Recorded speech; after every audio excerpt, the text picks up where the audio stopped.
Today we go back to February 19th, 1988, the day a high school basketball player pulled off the impossible right here in Bangor.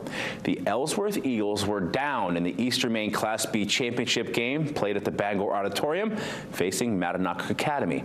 With 2 minutes left, Ellsworth trailed by 11. The game seemed over.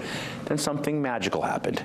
Tim Scott, a senior and the son of Maine Sports Hall of Famer Jack Scott, took over.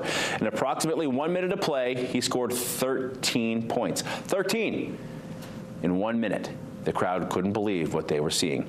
The Eagles roared back, but here's what made it truly special. Scott didn't take the final shot. Instead, he assisted teammate Jason Sattler for the winning layup. Ellsworth won 65-64. It became known as the Miracle Minute, one of the greatest finishes in Maine tournament history, and it happened right here in Bangor in front of thousands of Mainers who will never forget it. Sometimes magic is real, and on that winter night, Tim Scott and the Eagles showed us what's possible when you never give up. Until tomorrow, I'm Brian Sullivan.